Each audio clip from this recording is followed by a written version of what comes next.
All right, well, let's get started.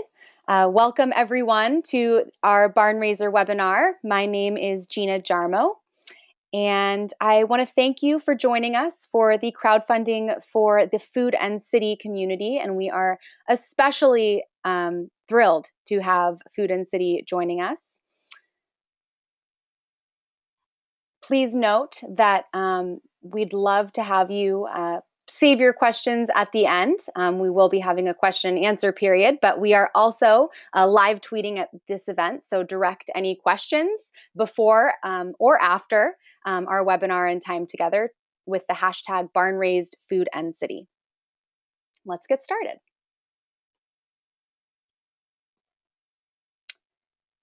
So, Barnraiser is a crowdfunding and social community dedicated to powering the food movement by supporting food innovators changing how we farm, eat, and live.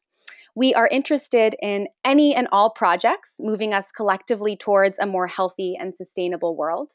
And we officially launched in September of 2014, and since then we've had projects from all regions of the United States. And Barnraiser serves as a community beyond crowdfunding and holds space for trusted voices in the food movement to offer and share their stories. So there are a couple of different modes of crowdfunding. So let's get a sense of where Barnraiser fits in. Typically, a project or a venture that's raised from a large number of people is considered crowdfunding. And nowadays, that term is most associated with internet platforms, but school fundraisers, bake sales, for instance, is also a great example of crowdfunding. With the internet, however, the opportunities have expanded dramatically. Everyone's on social media, so crowdfunding now allows you to really tap into communicating to people via email and social media to really harness the energy of your crowd. And we are absolutely thrilled to announce that Barnraiser and Food+City have partnered together to celebrate and support food innovation businesses. And it's my pleasure to introduce the director of Food+City, Robin Metcalf, who will talk a little bit more about our partnership and upcoming events. Welcome, Robin. Thank you so much. We're really excited to be partners with Barnraiser. And I want certainly to thank the Barnraiser team for enabling us to be a partner for this specific event. We're very excited about what Barnraiser is doing to enable food entrepreneurs to find the resources they need to turn their idea into a sustainable enterprise. Our project, Food+City, met the Barnraiser team through Allison Waddell last year. And this year, we find that we even have more in common than last year. So our project is actually a platform for exploring how we feed cities around the world, both now and in the future. And we do this two ways. First is by telling stories online and in print. These stories are about how we feed cities so that those who are interested in improving our global food system will be more informed. Essentially, we provide context for innovation. The other way is by providing the means for those who do want to start businesses that improve how we feed cities to go from early stage startup phases to funder-ready businesses. So we do this by hosting and producing an annual Food Startup Challenge Prize that provides $50,000 in prize money to the top food startups every year. This year, we're particularly excited to have food startups not only from our neck of the woods here in Austin, Texas, but also from all over the United States and from Latin America, Europe, and Africa. This year's competition is coming up on February 6th. It's just around the corner, so we're running pretty hard these days. So stay tuned for all the action, either in person, so you can actually come and join us here in Austin, Texas, or through our various social media channels. And as evidence of this partnership with Barnraiser, Barnraiser will be there in Austin on February 6th, moderating a panel called Food Startups, Lessons Learned. We're really excited about this. Barnraiser is a great partner for this endeavor for the Challenge Prize. We provide an opportunity for food startups to learn about crowdfunding, and of course, Barnraiser is a great solution for them. So let's move on to hear from the Barnraiser team how food startups can benefit from the unique Barnraiser crowdfunding platform. And again, thanks to the whole team for finding this opportunity for us to collaborate. You're truly a startup for startups, if I ever saw one. Thanks so much. Thank you so much, Robin. And we are really looking forward to the February event. So stay tuned for updates and another webinar coming up. So we'll talk about that a little bit more later. But moving on, now that we've spent a little bit of time learning about crowdfunding in general and our wonderful partnership with Food+City, I just wanted to give us a little bit of a more in-depth overview of crowdfunding to get started. There are three types. The first is lending, and that is when a crowd contributes to a project, but the project must pay that money back. So campaigns launched on Kiva Zip, for instance, are reaching out to their communities to receive loans that they will ultimately pay back in full. Equity funding, Slow Money and Ag Funder are great examples, and their models tap into qualified investor groups who contribute to your project in exchange for equity or partial ownership in your business or organization. Gift reward model, you see Barnraiser sitting at the top, and that's when, as we went over, the crowd contributes to your project as a donation or in exchange for a reward. So you don't need to pay that money back. Other platforms are Indiegogo and Kickstarter. But with Barnraiser, if you raise $20,000, for instance, that money is yours. Your only obligation to backers is to fulfill the rewards offered in exchange for their contribution. So as a sneak preview, here are a few examples from campaigns we'll learn more about in a few minutes. And while some of our campaigns have received an average of 20 to 30% of their funding from straight donations, we really believe that rewards are what draw a lot of backers in, and it's a great opportunity to give people a tangible way to feel connected to your business. We find that rewards should appeal to a wide range of people, both local and international. But as opposed to just a donation, look at this as an opportunity to promote your business or your organization or your idea directly to a customer base while you're raising money at the same time. We like to say that there are 4 ways to give: thanks, swag, recognition, or experience. So a thanks can be sending a card, a thank you, a call out on social media, as you see with this Junior Cook founder page feature. Swag can be product. T-shirts should not be overlooked, a really wonderful opportunity for pre-sales. Recognition and experience.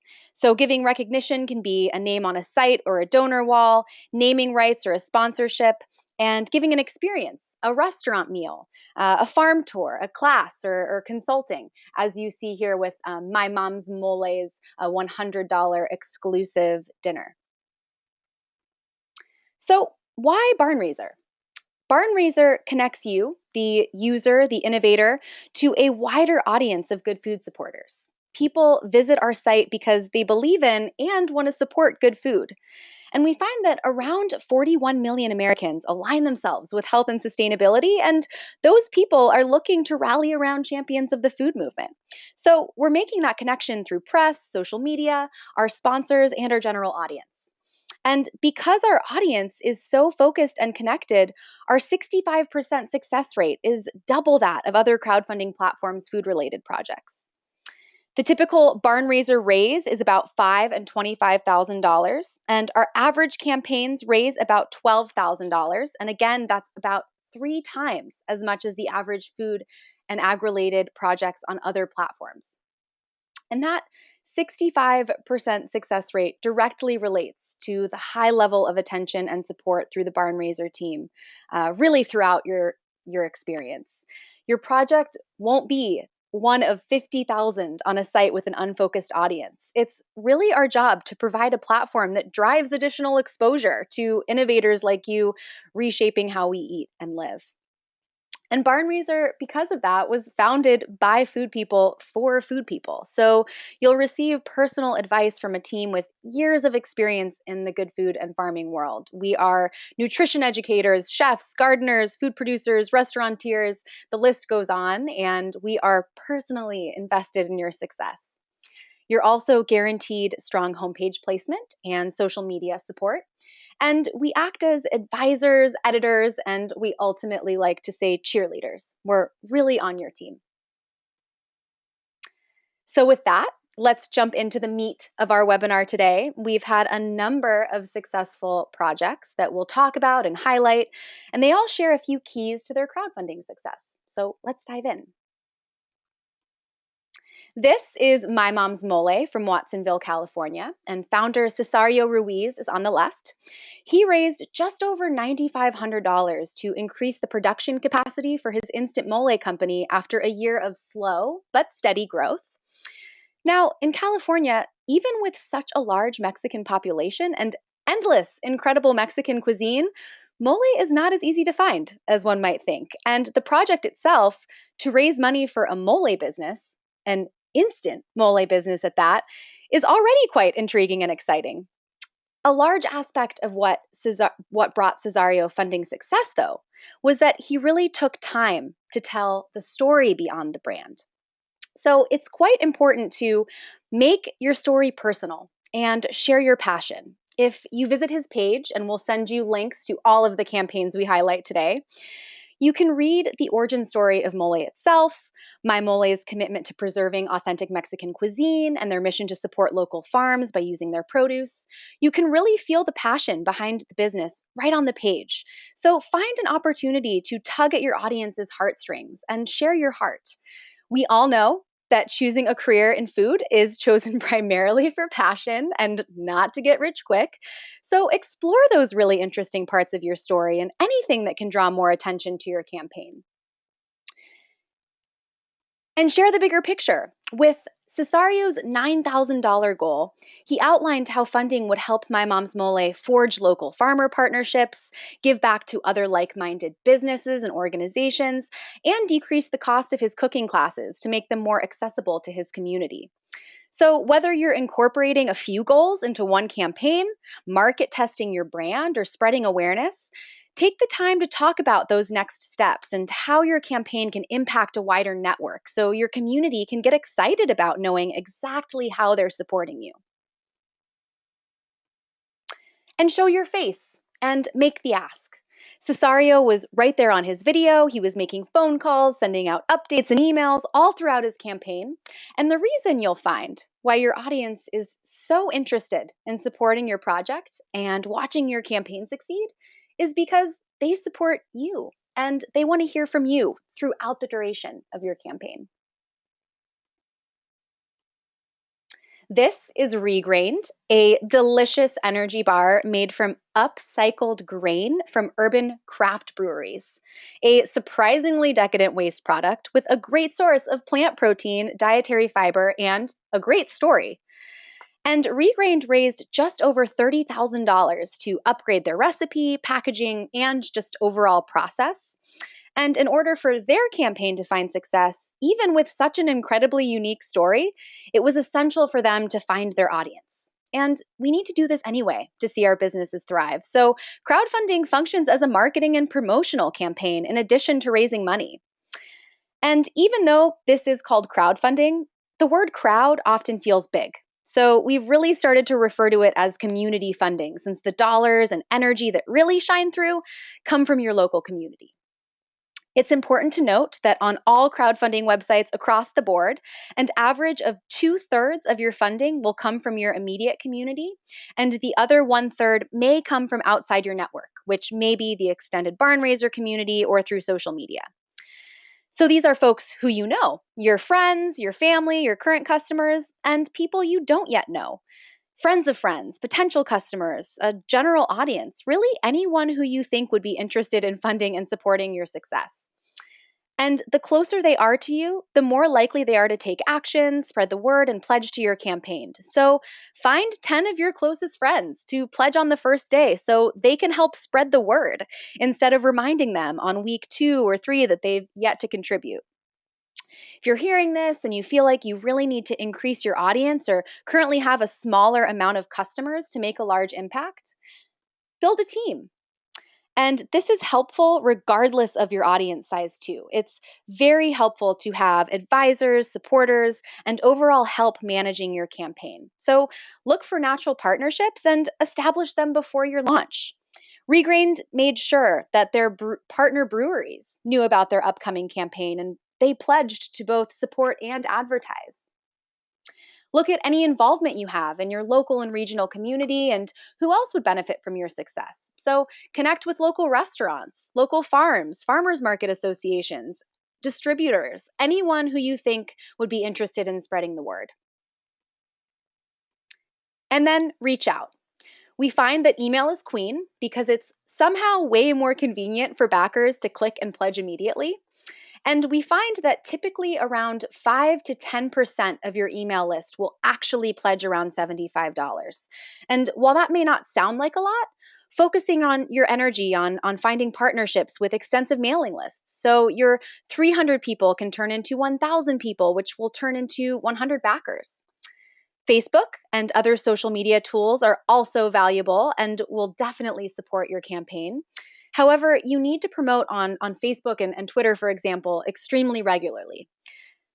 Regrained posted to social media at least once a day or more and paid something like $15 a week to boost ads to really see meaningful results and make sure that it was reaching their entire audience. So focus most of your outreach efforts on email and add an email sign up box on the homepage of your website that advertises your upcoming campaign, a sign up sheet in your store, at the farmer's market, and anywhere where you're interacting face to face with your community to start expanding your reach before your launch. And then once you go live, you must commit to keep checking in and tapping into your network throughout your campaign and really continuing to celebrate your success. So, advertising new rewards, updating your progress, or celebrating social media features like Regrained, pictured here, are all perfect opportunities to check in. And regardless of your audience size, it's important to ask multiple times throughout your campaign to get people to actually pull out their credit cards and make a contribution. So, no, you are absolutely not bugging your audience by reaching out multiple times. They want to hear from you. The more, the better, actually. They really just need that extra check in or to get an email when their wallet happens to be sitting right next to them. So, reach out and let them know what you're up to throughout your campaign. This is Chris and Mark of the Chow Brothers, based in Chicago and San Francisco. And they had a more tightly knit community to raise money for their pickle company and ideally needed $15,000, but weren't so sure about their backer turnout. Remember, an average of 70% comes from your community. So they set their goal to $10,000, which felt comfortable and would be still quite impactful for their business. And then they set a second goal, what we call a stretch goal, for $15,000. And they did this because right now we are functioning as a tilt model. So you must hit your minimum goal to get funded. To do that, we suggest that you organize your campaign by dividing it into two parts where you have that minimum and attainable goal in place, but also have set, a stretch goal or an ideal amount of money you need to really solidify your dream. So once you tilt and reach that first goal, you still have time and you still have time left. Change all of your language on your page to focus on your stretch goal and rally your community around getting you to that next step. So, as mentioned, notice that it is important to make your first goal attainable. And that's based off of both of your proposed budget and the size of your community. So set that amount based off of how many people you think you can reach. Take that 5 to 10% of your email list, say, and go off that to start. So, as an example, say you have 2,000 people on your mailing list, and if 5% of those contribute, that's about 100. And people contribute generally around $75. So, with that audience of 2,000 people of your mailing list, you've got an attainable goal of around $7,500. And then take that number and look at your budget and see if you can find a comfortable spot in between. So, once you have that goal figured out, Activate your network. Check in, like we said, via email predominantly, and of course, social media. And don't be afraid to pick up the phone and give your supporters a call. Having events, distributing flyers, putting up a big sign at the market or in your store, putting a sticker on your products, advertising your campaign, really anything that helps getting you to promote your project and adding dollars to your campaign is helpful. And then stretch and dream. Set that comfortable minimum goal, and then really look at what it would mean to raise five, ten, $20,000 over.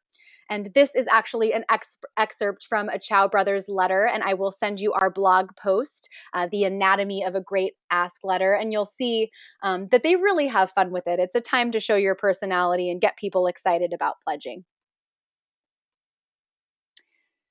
And here is their stretch and dream example. Once they reached their $10,000 goal, they had fun with it. They were trying to get mo money, mo pickles, and trying to reach their $15,000 stretch goal. So it was a really celebratory effort to get to that next step. This is Kitchen Witch Bone Broth, and they raised $19,000 to increase production for a newly acquired account with Whole Foods. And they raised the funding they needed for growth and told the story of their company, the incredible health benefits of the bone broth they make, and shared how they were using bones from meat farms and other specifics of their business that you wouldn't otherwise know from picking up their jars off a shelf. So their campaign not only spread awareness about their bone broth, but gave them the opportunity to get their product directly into the hands of people through rewards in exchange for contributions. So, one of Kitchen Witch's most impactful rewards was a year's worth of bone broth delivered. And while that was really considerable savings, they were pre-selling their product, and it enabled them to get that money in advance in order to purchase equipment. And they sold 5 of these. So that's $10,000 out of the 19,000 they collected, about half of their raise.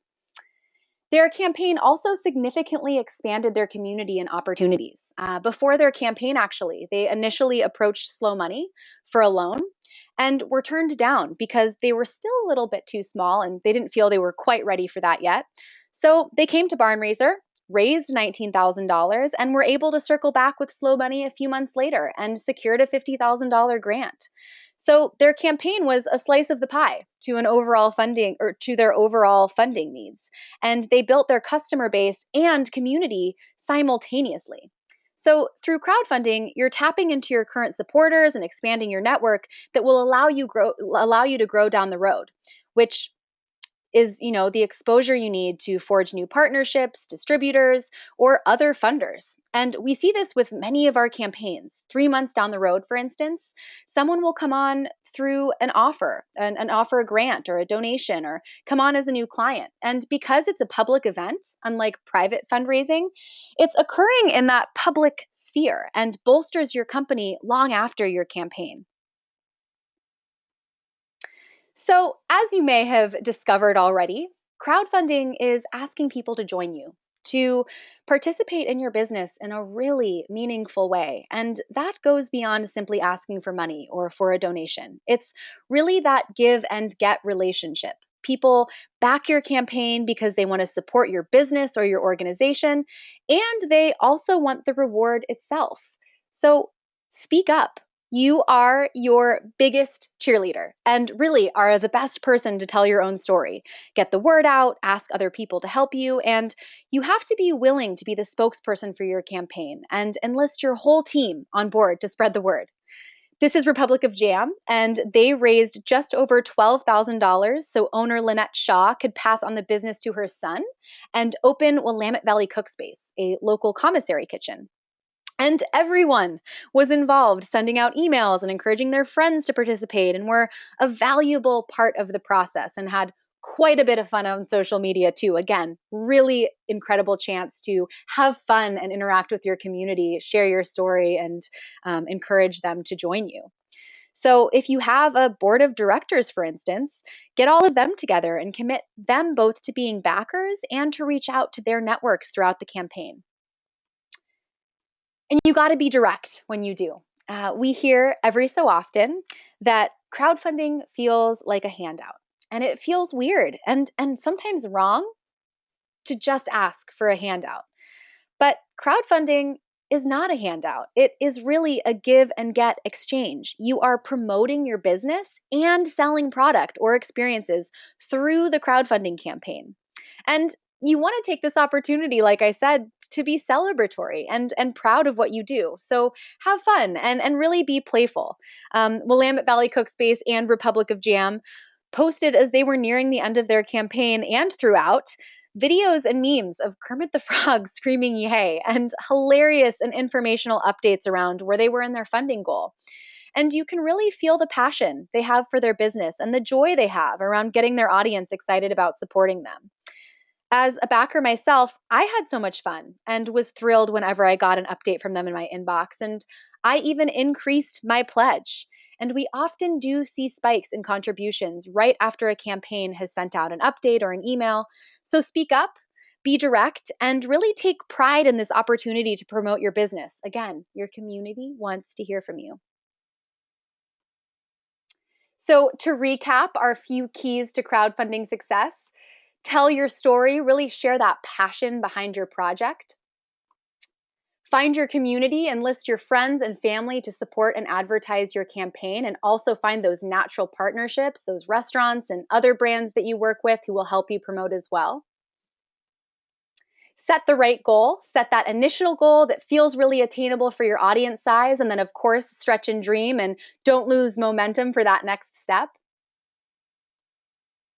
Give great rewards. Provide about 5 to 7 rewards that are available to locals and people across the country, and provide a thanks, swag, recognition, or experience that are an interaction with your brand and are an opportunity to pre-sell your product as well.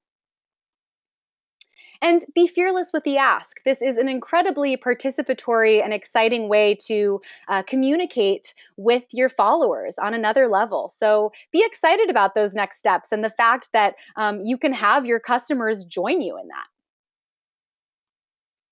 So, campaign details before we finish up here: setup, planning, and timing. We've seen people set up a campaign within a few weeks or a few months. It really depends on your business. The page itself is really easy to set up and can be done in a couple of days with really not a lot of stress.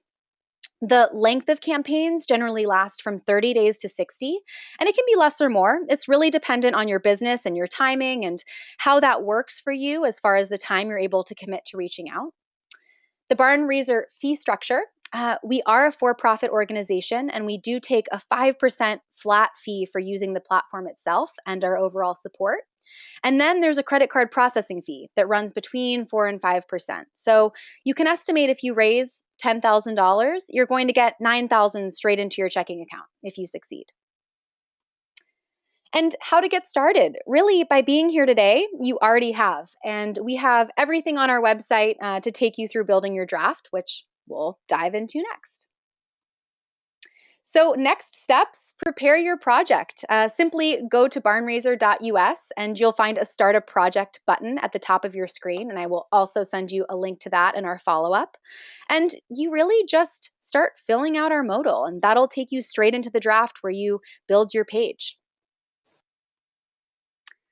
And then you start building buzz. You're starting to talk about your campaign, as we mentioned, and getting those email lists from your website or where you're interacting with the public, and getting them excited about the next steps and your upcoming campaign, and getting people ready to support you.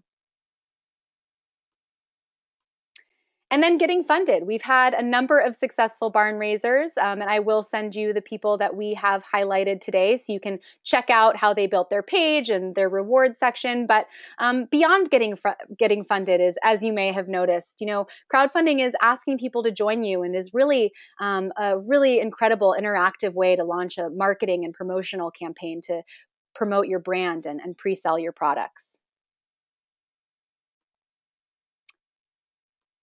We have one final next step. As Robin mentioned, we are very excited to be hosting a second webinar on Wednesday, March 9th at 10 a.m. I will send you the link, but we did just scratch the surface today as far as preparing for your campaign and really getting it set up for success. Digging in what to expect when you're barn raising your food business. We'll go through each phase of your campaign and really give you step-by-step instructions on each day to make sure that you're really engaging your crowd. We'll be providing social media tools, content suggestions, and other examples of campaigns that have done this really well, so that you know on day one that you are, for instance, sending out your first ask email, promoting your business on social media, and reaching out to your partners. So we really hope that you'll join us for that. And again, that is Wednesday, March 9th at 10 a.m. So thank you so much for joining us today. I am going to open the floor up to any questions that you may have. Again, feel free to tweet to us at with the hashtag BarnraisedFoodCity. If we sign off today and you realize you have a burning question, I will also be emailing you a ton of wonderful information to get started. So also feel free to respond right to me. Let me take a peek at this question box.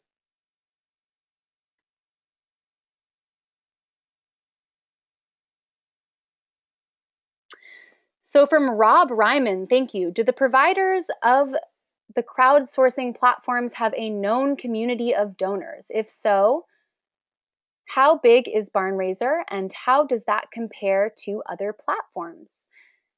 So yes, as you may have as you noticed, we do have a wonderful partnership with Food+City. We also have a partnership with Yahoo Food, Cooking Light, Slow Food, and other mission-aligned businesses that help push out, our message of good food and help promote businesses and brands that are crowdfunding on our site.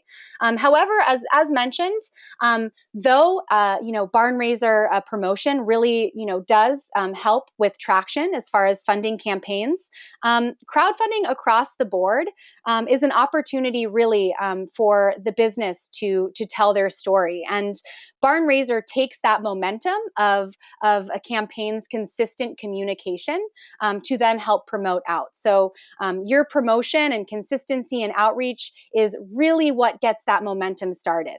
As mentioned, around 70% of the funding you receive may come from your community and their friends. And that is true across the board. As with Indiegogo and crowdfunding. But our focused audience and our content really drives a lot of returning backers to our site. So the Barnraiser community is much more tight-knit and focused than other platforms. Carolyn Garma asks, how important is the quality of the video that explains the campaign? That is a great question, and we get that quite a bit. Shockingly, get ready. The video is not the most important part of your campaign. Really, the most important part, as you may have noticed throughout, is reaching out and consistency around promotion via email and social media and interactions with your audience face to face. If you'd really love to do a video, make sure that you don't break the bank and make sure that you can use it to promote your business in other spaces aside from the crowdfunding campaign. Really, a PowerPoint with a walkthrough and a voiceover of your next steps that's 90 seconds or less really does the trick. The most important part of any campaign is, continuing to reach out. And we've had successful campaigns that chose to forego a video.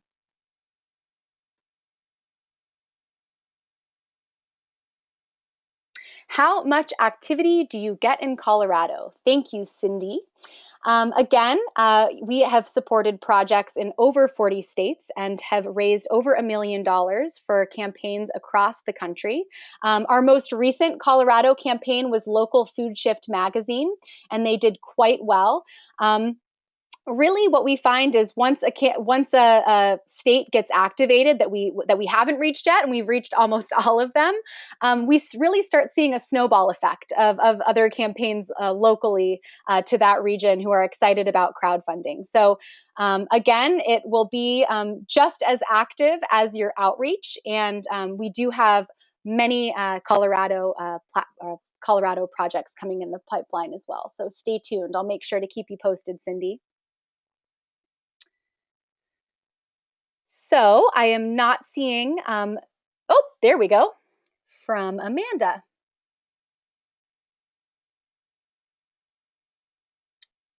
It's not coming through.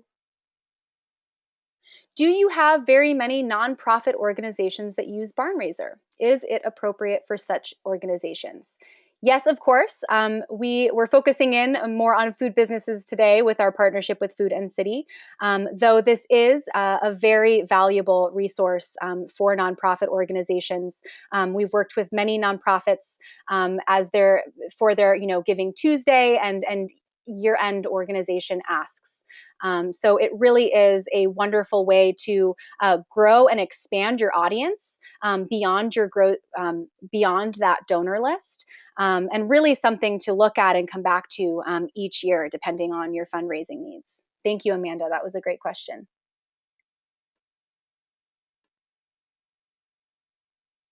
Tracy, this is a great question. What do you see as the number one reason that someone does not get completely funded? Number one reason is generally, with the internet and crowdfunding and those large Kickstarter and Indiegogo campaigns that we've seen that have raised $12 million. I'm not sure if you are aware of Flow Honey. With those small examples, there are a handful of these. The idea around crowdfunding, since it's still such a new tool, is that you post it and they will come. And it will go viral, and you will wake up and you'll have a $1 million in your campaign. And that is a wonderful idea, and we really wish that it worked that way. But campaigns rarely go viral, and they really end up getting that type of exposure with years of planning and effort. So Flow Hive, who raised $12 million, for instance, probably had 50,000 people ready to pledge on day one and had really meaningful partnerships and other aspects of their planning that propelled them into success. So really the reason why we see campaigns not get funded is that they forget to reach out to their audience and forget to consistently reach out. Since you're seeding your funding with really with your partnerships and with your community, it's important to remind them and to promote your business. They're not going to find it just by floating around on the internet. It's really your effort that drives that traffic and momentum.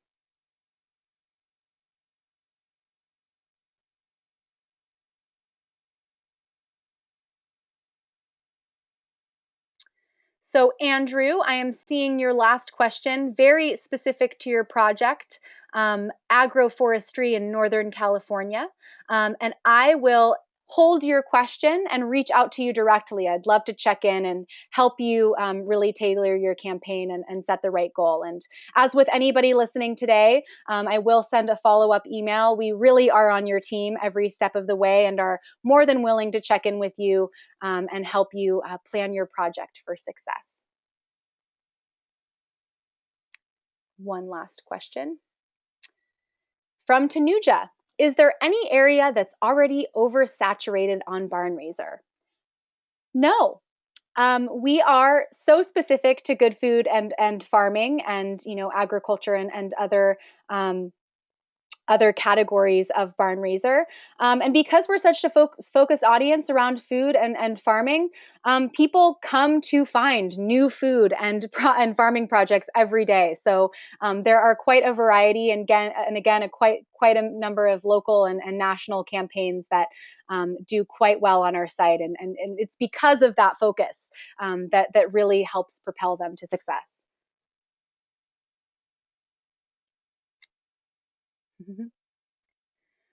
Well, I believe that wraps up our questions. Thank you so much for joining us for the Barn Raised Food and City webinar. I will be signing off, but please, if you remember a question after we sign off, feel free to respond to my email. I will be sending out a few handouts as well as a recording and other tools and links to our campaign. We'd love to have you at our next webinar on March 9th at 10 a.m. We'll also be sending out a link to that. And I'm looking forward to seeing your projects come through and really learn your stories directly. So, again, thank you so much for joining us today, and I'm looking forward to connecting with you soon.